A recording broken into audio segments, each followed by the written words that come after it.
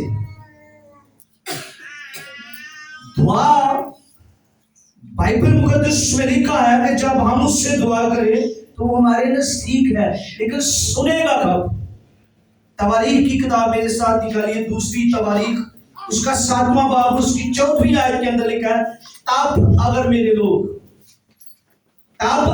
لوگ جو میرے نام سے کہلاتے ہیں، کون سے لوگ؟ جو میرے نام سے کہلاتے ہیں، جو کہتے ہیں کہ ہم خدا کے بیٹے اور بیٹیاں ہیں، ان کی بات ہو رہی ہے۔ جو کہتے ہیں کہ ہم خدا کے لوگ ہیں، ہم مسیحی ہیں، ان کی بات ہو رہی ہے۔ تب اگر میرے لوگ جو میرے نام سے کہلاتے ہیں میرے دیدار کے طالب اور خاکسار بن کر اپنے گناہوں کو ترک کر کے میرے دیدار کے طالب ہوں، تب میں آسمان پر سے سن کر ان کی دعا کو، ان کے قبیلے کو، ان کے شہر کو، ان کے ملک کو، ان کے گھر کو آباد کروں۔ کرنی کیسے؟ خاکسار بن عقل کا دعا نہیں کرنا۔ خدا غرور پسند نہیں کرتا۔ خدا جب قوم بنی اسرائیل خدا سے بھاگی ہوتی تھی تو خدا نے اس قوم کو سرکش قوم کہا تھا، گردن کش قوم کہا تھا۔ اس قوم کو خدا نے اس قدر برکت دی کہ خدا نے یعقوب کو اپنا پہلوٹا کہا، یعقوب کو اپنا پہلوٹا کہا، اور یہ ساری یعقوب کی اولاد ہے۔ اور خدا کے کلام میں لکھا، تب اگر میرے لوگ جو میرے نام سے کہلاتے ہیں خاکسار ہو جائیں۔ آج بہت سے لوگ دعا کرتے ہیں لیکن سب کی سنی نہیں جاتی، سب کی جب سنی نہیں جاتی تو پھر خدا سے گلہ کیا جاتا ہے کہ تو تے ساری سن نہیں۔ کیوں سنی نہیں جاتی؟ بائبل مقدس میں لکھا ہے ایماندار کی دعا سے بہت کچھ ہو سکتا ہے، ایماندار کی دعا سے بہت کچھ ہو سکتا ہے، لیکن ایماندار کی دعا سے، گنہگار کی دعا سے نہیں۔ یسوع مسیح کے پاس بہت سے لوگ آتے تھے تو وہ کہتے تھے کہ جو کام تو کرتا ہے جب تک خدا انسان کے ساتھ نہ ہو کوئی نہیں کر سکتا، کیونکہ خدا گنہگار کی دعا نہیں سنتا، خدا گنہگار کی دعا نہیں سنتا۔ آج بہت سے لوگ یہ بھی کہتے ہیں خداوند اسی گنہگار اور تیرے گھر چاہیے، ٹھیک ہے آئے، لیکن وہ گناہگار رہنا نہیں چاہیے۔ جب گناہوں کا اقرار کر لیا کہ میں تیری حضوری میں گنہگار آیا ہوں، تو اپنے گناہوں کو ترک کر دے، اپنے گناہوں کو چھوڑ دے۔ اگر گناہ کو چھوڑیں گے تو خدا دعا کو قبول کرے گا، اگر ہم گناہ میں رہ کر دعا کریں گے تو پھر خدا ہماری نہیں سنے گا۔ خدا اس وقت سنتا ہے جب ہم خاکسار ہو کر اپنے گناہوں کو ترک کرتے ہیں۔ اگر ہم گناہ آلودہ ہے تو ہماری دعا نہیں سنی گئی۔ دعا اس وقت سنی جاتی ہے جب دعا کرتے ہوئے ہمیں پتہ چلے کہ میں زمین پر دعا کرتا ہوں، میرے پسینے چھوٹ جائیں، اور آسمان پر بیٹھے ہوئے خدا کو پتہ چلے آج زمین پر کوئی دعا کر رہا۔ جب مینوں نہیں پتا کہ میں دعا کر رہا تو اس کو کیسے پتہ چلے گا؟ اس کو پتا اس وقت چلے گا جب مجھے پتہ چلے گا کہ میں دعا کر رہا ہوں۔ بائبل مقدس میں لکھا ہے دو شخص دعا کریں گے، ایک ہیکل کے اندر ایک ہیکل سے باہر۔ جو ہیکل کے اندر ہے وہ خدا کو اپنی باتیں سنا رہا ہے، میں یہ کرتا ہوں، میں وہ کرتا ہوں، میں نے یہ کیا، لیکن میں نے وہ نہیں کیا جو باہر والا کرتا۔ لیکن باہر والے نے کیسے دعا کی؟ اس کا ایک معیار زندگی تھا، اس کا ایک سٹیٹس تھا، اس کا ایک اس معاشرے کے اندر کردار تھا، ایک مقام تھا۔ اس نے اپنے مقام کی شرم نہیں کی کہ لوگ مجھے کیا کہیں گے، کہ سڑک پہ کھلو کے رولا پاتا پھر۔ اس نے آنکھیں بند کی، ہیکل کے بعد کھڑے ہو کر اس سے دعا کی، خداوند میں اس لائق نہیں کہ تیرے گھر میں جا سکوں۔ اور بائبل مقدس میں لکھا اس نے رو رو کر دعا کی، اور اس سے احساس ہو چکا تھا کہ میری زندگی کے اندر گناہ ہے اور میرا گناہ مجھے خدا کے پاس جانے سے روکتا ہے۔ اور اس نے اپنے گناہ کا اقرار کیا، لیکن کسی کو بلیم نہیں کیا کہ جو وہ کرتا ہے وہ میں نہیں کرتا۔ تو یسوع مسیح نے کہا وہ جو باہر دعا کر رہا اس کی دعا سنی گئی۔ کسی ملک کے اندر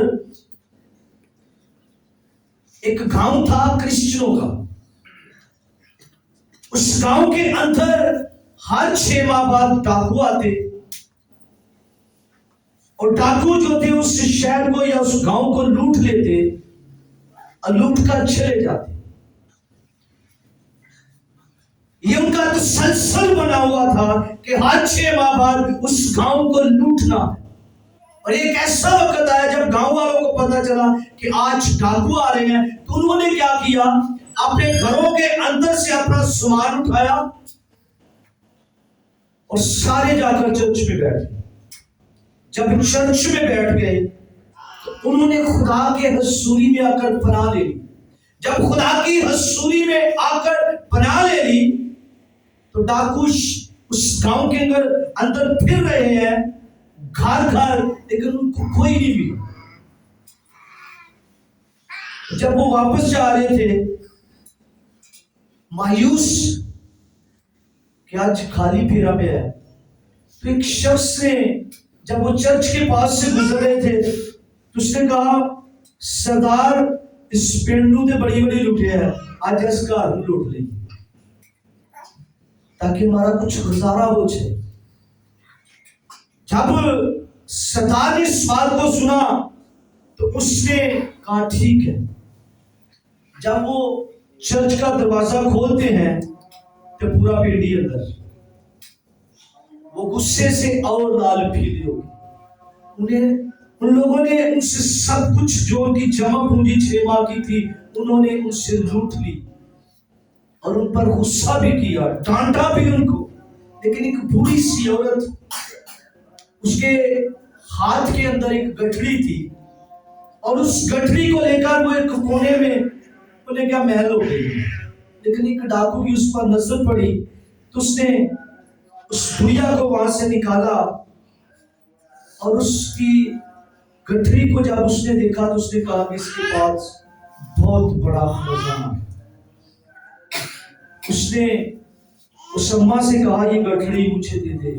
اس نے کہا میری جان لے لے لیکن گٹھڑی میں تجھے نہیں دی۔ بوڑھی تھی بیچاری، اس نے ایک تھپڑ مارا، بوڑھی عورت بیچاری زمین پر گر گئی۔ اس نے اس کے ہاتھ سے گٹھڑی چھین لی، سب کچھ لوٹ لیا اور وہ گھوڑوں پر بیٹھ کر پھر اپنی راہ کو چل گئی۔ اور چرچ کا جو پاسٹر تھا اس نے لوگوں کو تسلی دی کہ چلو سانو خدا ہو دے۔ ایک دوسرے کو تسلی دیتے ہوئے سارے چلے گئے، لیکن وہ بوڑھی عورت نہیں گئی۔ اس بوڑھی عورت کو بھائی صاحب نے کہا اماں جی سارے چلیں گے، آؤ ہم بھی چلیں، آپ بھی گھر کو چلے جاؤ۔ اس نے کہا لو، میں کبھی نہیں جاؤں گی، میں اس گھر سے تب تک نہیں جاؤں گی جب تک میرا خدا میری دعا کو نہیں سنے گا،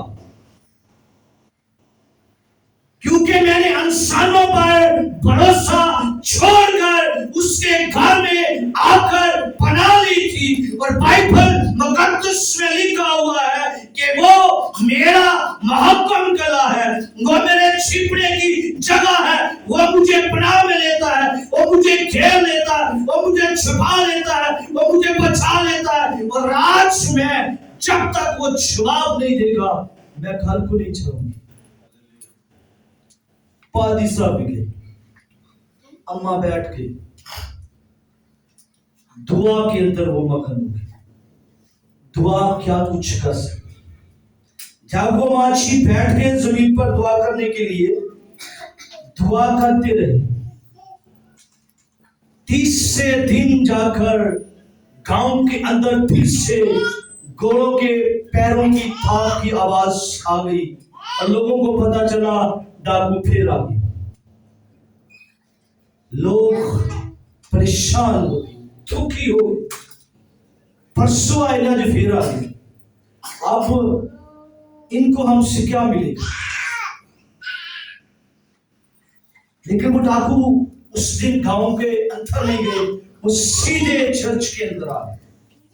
جب انہوں نے چرچ کا دروازہ کھولا تو وہ بوڑھی عورت وہیں پر بیٹھی تھی۔ جب وہ بوڑھی عورت کو دیکھا تو وہ بوڑھی عورت کے پیروں میں آ کر گر گئے اور اس بوڑھی عورت سے آ کر انہوں نے پوچھا اماں یہ بتا یہ کتاب کون سی ہے؟ اس نے کہا یہ کلام ہے۔ اس نے کہا یہ کون سا کلام ہے؟ اس نے کہا یہ خدا کا کلام ہے۔ اس نے کہا یہاں تو بہت سے خدا ہے، یہ کس خدا کا کلام ہے؟ یہاں تو بہت سے مندر ہے جو اس کے اندر دیوی دیوتاؤں کی مورتیاں پڑی ہوئی ہیں، یہی کس خدا کا کلام ہے؟ اس نے کہا یہ زندہ یہوہ خدا کا کلام ہے، بائبل مقدس زندہ خدا کا کلام ہے۔ اس نے کہا ماچھی جب سے میں یہ تیرے ہاتھ سے کٹری چھین کر لے گیا ہوں اور اس سے جب میں نے پہلے صفحے کو پڑھا تو میرے تن بدن کے اندر آگ لگ گئی، نہ مجھے نیند آئی نہ بھوک لگی اور میں سیدھا تیرے پاس آ گیا کہ مجھے بتا یہ کتاب کس کی ہے؟ اس نے کہا یہ کلام خدا کا کلام ہے۔ اس بوڑھی عورت کی دعا کتنے دنوں بعد سنی گئی؟ 3 دن کے بعد۔ اسی 10 منٹ دعا کر لیے تو سانو دورے پہنے شروع ہوئے۔ 3 دن کے بعد اس کی دعا سنی گئی اور اس کی دعا سنی گئی، اس کا لٹا ہوا مال بھی آ گیا۔ نہ صرف لٹا ہوا مال واپس آیا، وہ جتنے ڈاکو تھے ان سب ڈاکوؤں نے یسوع مسیح کو قبول کر لیا اور انہوں نے خدا کی تعریف کی۔